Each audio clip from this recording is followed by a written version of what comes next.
It is man versus beast at Madison Square Garden this weekend. The professional Bullriders kicked off its annual Monster Energy Buck-Off last night. And if you're looking for something to do, there is plenty left to see today and tomorrow. Joining us with a preview is world champion Cooper Davis. Welcome. Thank you very much. So it started last night, and last night was your first ride ever at the Garden. Yeah, that was amazing. You know, to be in front of that crowd at the Gardens, it's something so iconic, and I'm just happy to be here. For people who've never been to the PBR, what can they expect this weekend in New York City? Well, you got the top 35 bull riders in the world, best bulls in the world.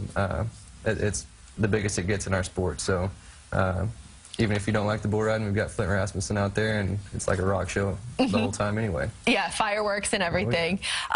So let's talk a little bit about you. You, world champion, as we said.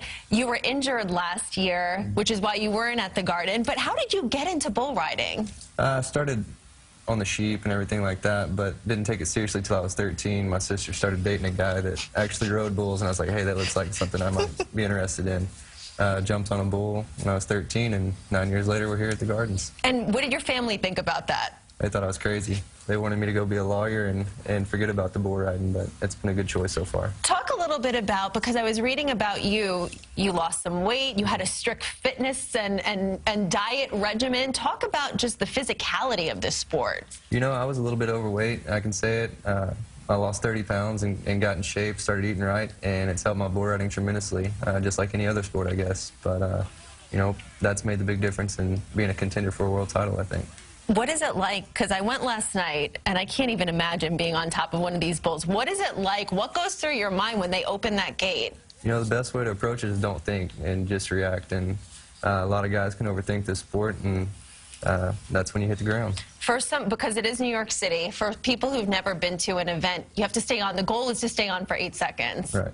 Yeah, you got to stay on for 8 seconds. You can't touch them with your free hand, and hopefully the bull bucks really hard so you can get a high score.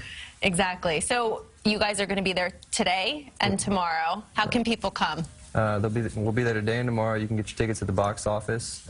We've still got tickets available, so go get your tickets, bring the wife and kids. And your wife and your son are there too, yes, right? Ma'am. And is this your first trip ever to New York City? First trip ever. You're from Texas? From Texas. What are your impressions? It's shocking to me. There's so many people. My little town's got 2,000 people, and I see that in like 2 minutes here, so. Your little town is 2,000 people. That's it. And we were asking you earlier, is there anything in New York City that you want to do or that you wanted to do? Well, I got to go to a Knicks game in the Empire State Building, so 2 things I can cross off my bucket list, and you know, it's been amazing so far. And then just lastly, Cooper, what do you hope that people, when they come out this weekend to the Garden, what do you hope that they leave with? I hope we get some new fans, you know. There's something for everyone there, and you know, even the people that hadn't been there before, then I hope they come and enjoy themselves. Good luck to you. Thank you very much. Thank you so much for being here. We really appreciate it. And for ticket information on the Monster Energy Buck-Off, you can head to our website, cbsnewyork.com. You can also watch all the action tonight and tomorrow night on the CBS Sports Network. We'll be right back.